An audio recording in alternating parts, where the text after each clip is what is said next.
Hello दोस्तों। आज हम जानेंगे कि पीएचपी में कॉल बैक फंक्शंस क्या होते हैं और हम क्यों यूज़ लेते हैं। मेरा नाम है साकिर हुसैन, आप देख रहे हैं लर्न कोड प्रोग्रामिंग। पीएचपी में कॉल बैक फंक्शंस हम क्यों यूज़ लेते हैं, कैसे यूज़ लेते हैं, सब क्वेश्चंस के आंसर आज हम जानेंगे। अगर इस वीडियो को आपने पूरा देख लिया तो आपको कॉल बैक फंक्शन से रिलेटेड कोई भी क्वेरी और क्वेश्चन नहीं रहेगा। अगर रहता है तो आप मुझे कमेंट पर क्वेश्चन पूछ सकते हो।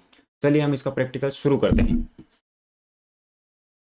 नॉर्मल जैसे फंक्शन बनाते हैं वैसा फंक्शन बनाते हैं। अगर फंक्शन नहीं बनाना आता है तो आप पिछले वीडियो जाके देख सकते हैं मेरे प्ले लिस्ट में, तो उसमें फंक्शन अच्छे से समझा रखा है, वहाँ से जाके समझ सकते हैं। चलिए एक हम फंक्शन बनाते हैं प्रोसेस डेटा नाम से। डेटा ना वेरिएबल नाम का इसमें पास कर देते हैं। एक दूसरा जो कॉल वे फंक्शन होगा हम यहाँ से रिटर्न करवा देते हैं इस कॉल वे फंक्शन को। जो फंक्शन वो लिखेगा वो इसमें रिटर्न हो जाएगा।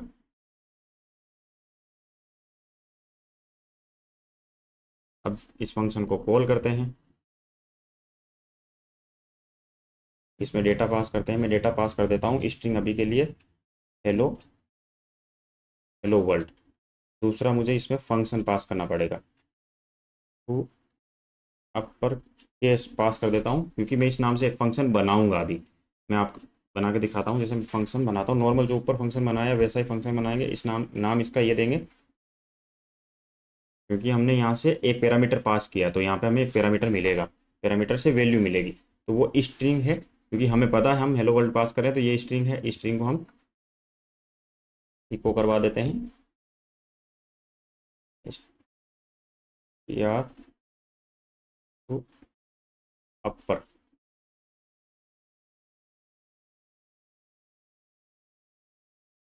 जो फंक्शन में हमने रिटर्न किया है कॉल वे फंक्शन, जो फंक्शन हम लिख रहे हैं जो ये पहले से डिफाइन है, ये फंक्शन अगर कोई भी कॉल वे फंक्शन होता है अगर पहले से लिख रखा है, वो अगर हम उसमें कोई फंक्शन लिखते हैं तो वो हमें कुछ रिटर्न करता है डेटा। तो उस पे हमें क्या काम करना है या उस पर कौन सा प्रोसेस करवाना है, कौन सा कोड एग्जीक्यूट करना है या किस तरीके का कोड लिखना है, वो हम पे डिपेंड करता है। अगर मैं आपको ब्राउजर पे दिखाऊं तो हेलो वर्ल्ड मुझे अपर केस में मिल रहा है। दूसरा कि एक फंक्शन जो ऊपर लिख रखा है उसमें भी कुछ करवाना हो, str str इसकी बता देगा कि भाई इस स्ट्रिंग की लेंथ कितनी है। यहाँ हम लेंथ चेक करवा देते हैं, ये लेंथ बता रहा है 11। हम इसको एक ब्रैकेट में डाल देते हैं, पता रहेगा कि ये लेंथ इसकी।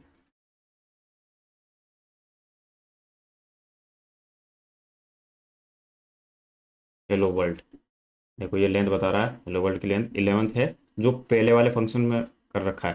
तो जो कोड हमने नॉर्मल फंक्शन से कॉल कॉल भी फंक्शन के रूप में दिया है, उस फंक्शन में हम एग्जीक्यूट जो लिख रखा है कोड जो पहले से लिख रखा है वो कोड एग्जीक्यूट होगा। कोई डेवलपर ऐसा भी चाहते हैं कि भाई मैं भी कुछ जो ये मैं डेटा पास कर रहा हूँ इससे मैं भी कुछ कोड एग्जीक्यूट अपने हिसाब से लिखूँ, तो उसके लिए ये कॉल वे फंक्शंस लिखा जाता है। कॉल वे फंक्शंस देखो, एक तो हो गया कि भाई अपर केस हो गए, इसमें हमने अपर केस कॉल वे फंक्शंस जो दिया डेटा वो यहाँ पे मिल रहा है। हाँ, अगर कोई ऐसा हो सकता है एरे दे रहा है तो हम एरे की वैल्यू यहाँ पे सिर्फ एरे की वैल्यू ही पास करें तो इसमें एरे की वैल्यू मिलेगी हमें। वो भी हमें अभी दिखाता हूँ मैं आपको लिख के। लेकिन ये हो गया अपर केस। अगर मैं इसको लोअर केस दिखाता हूँ,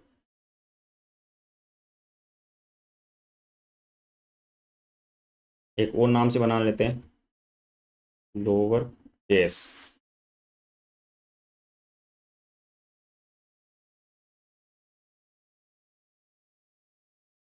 एक हो गया अपर केस, एक हो गया लोअर केस। तो यहाँ पे हम इस फंक्शन में क्या परफॉर्म करना चाहते हैं, भैया जो भी हो वो लोअर केस में हो जाए। तो ये देखिए ये दोनों सेम जगह आ रहे हैं, तो इसको हमें यहाँ पे आप देख सकते हैं। जैसे अपर केस मैंने अपर केस का किया, अपर केस कॉल हो गया। अगर लोअर केस करता हूँ तो लोअर केस कॉल हो जाएगा।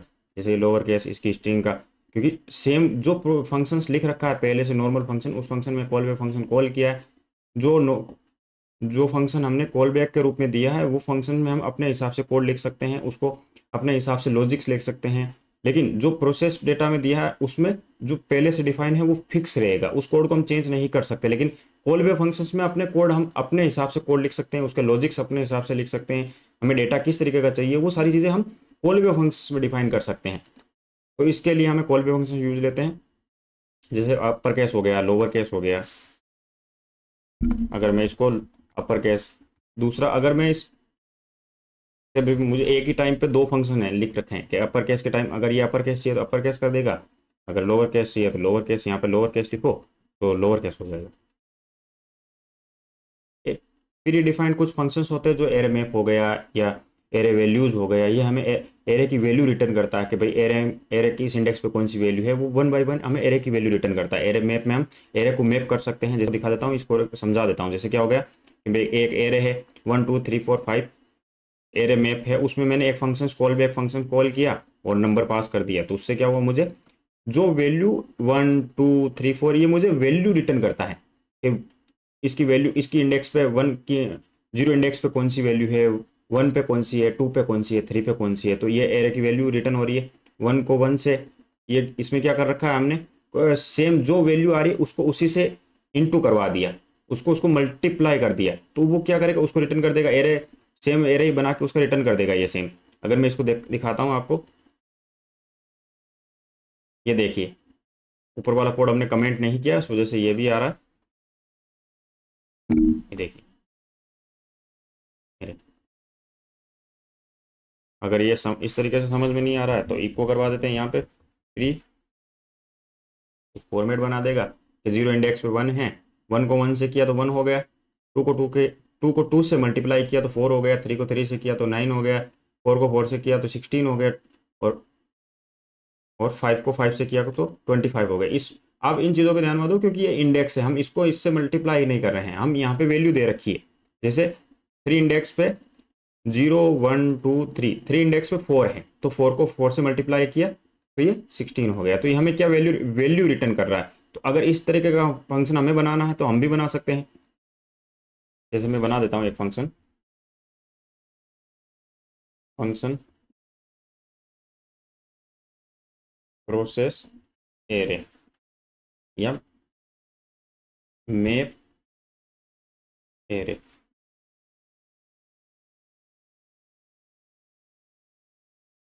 उसमें पहले फंक्शन कॉल पे फंक्शन दे रखा है, उसके बाद में डेटा पास करते हैं, जबकि हम पहले यहाँ पे डेटा दे देते हैं, दूसरा कॉल पे फंक्शन कॉल कर लेंगे। जैसे मैंने यहाँ कॉल बैक लिखा, और इस लिखते हैं कि भाई जो भी इसमें डेटा आ रहा है वन बाय वन,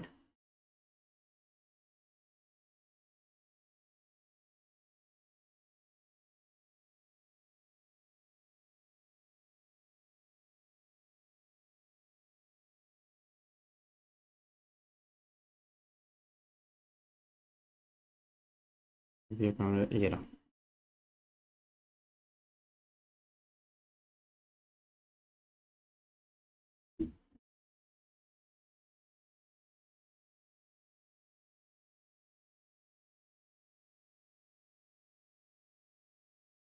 ये हो गया। इस फंक्शन को अगर हम कॉल करते हैं, ऊपर वाले को कमेंट कर देते हैं,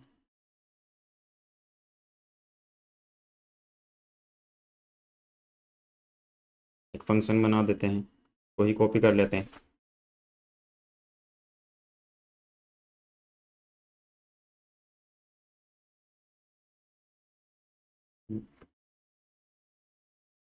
मेरे में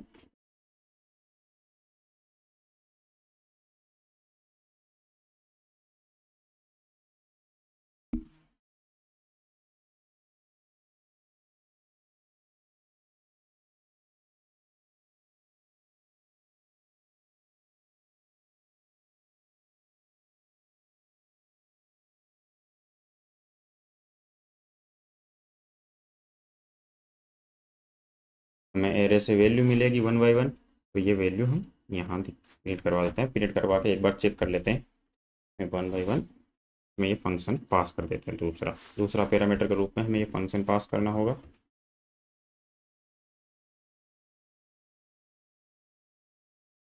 कुछ इश्यू है,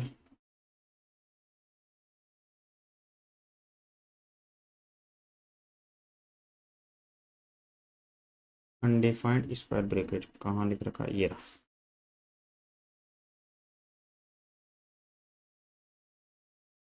ये 1 हो गया, रिटर्न कर रहा है, इसको हमें वैल्यू को इक्वल करवा देते हैं। यहाँ पे रिटर्न कर रहा है तो इसको हम इक्वल करवा देते हैं। ये आ गया 1 2 3 4 5, क्योंकि इसमें 1 2 3 4 5 पे अगर हम यहाँ पे 6 करते हैं तो वो 6 करवा देगा। ये हो गया। तो ये हमें 1 बाय 1 वैल्यू रिटर्न कर रहा है वहाँ से। ये देखिए, जब एरे मैप एक प्री डिफाइंड फंक्शन है जो कि पहले से डिफाइन है, उसमें हम एरे पास करते हैं तो वो हमें एरे की वैल्यू 1 बाय 1 रिटर्न करता है। और उसको हम, अगर इसको हम उस वैल्यू से हम जैसा चाहें वैसा लॉजिक लिख सकते हैं, कोड लिख सकते हैं। उस कोड से हम ऐसा भी लिख सकते हैं कि भाई जो शॉर्ट एरे हो वो एरे भी शॉर्ट हो जाए, या इससे जो लॉजिक सीखना चाहते हैं वो लिख सकते हैं। वैसा सेम हम कोड अपने हिसाब से भी बना सकते हैं। भाई मैंने लिखा एक कि मैंने एक एरे पास किया जो एरे ऊपर पास कर रखा है वैसा, और कॉल बैक फंक्शन लिखा है इसके अंदर कि भाई इसकी वैल्यू जो एरे आ रहा है उसकी वैल्यू रिटर्न हो 1 बाय 1। तो वैल्यू यहाँ से रिटर्न, यहाँ से हमने एक बार के लिए प्रिंट करवा दी कि यहाँ से दिखाने के लिए कि भाई 6 को 6 किया तो 36, 2 को 2 से किया तो 4, 3 को 3 से किया तो 9, या जो भी है 4 को 4 से किया, 5 को 5 से किया तो 25। ये सेम वैल्यू हम यहाँ पे भी आ रही है, हमें भी मिल रही है। तो इस चीज़ को हम यहाँ पे चेक कर सकते हैं कि भाई जो कोड जो पहले से प्री डिफाइंड फंक्शन है वो हम भी लिख सकते हैं। सेम फंक्शन, कोई भी फंक्शन, जैसे एरे मैप हो गया, एरे स्ट्रिंग लेंथ हो गया, जो पहले से प्री डिफाइंड फंक्शन है, हमें उसमें सिर्फ स्ट्रिंग पास करते हैं, वो हमें रिटर्न कर देते हैं। तो हम उस स्ट्रिंग के साथ जो हमें वो वैल्यू रिटर्न कर रहे हैं उस वैल्यू के साथ हम लॉजिक्स लिख सकते हैं, अपने हिसाब से डेटा बना सकते हैं, सारी चीज़ें कर सकते हैं। इसके लिए हम कॉल बैक फंक्शन यूज लेते हैं। इस वीडियो में आपको कॉल बैक से रिलेटेड कोई भी इश्यू हो, अगर कुछ भी समझ में नहीं आया तो आप मुझे कमेंट में क्वेश्चन कीजिए, मैं जल्दी से जल्दी आपको आंसर दूंगा। प्लीज़ हमारे चैनल को सब्सक्राइब कीजिए, लाइक कीजिए, कमेंट कीजिए और बेल आइकन को प्रेस कीजिए। Thanks for watching this video. आपका इस वीडियो को देखने के लिए तहे दिल से धन्यवाद।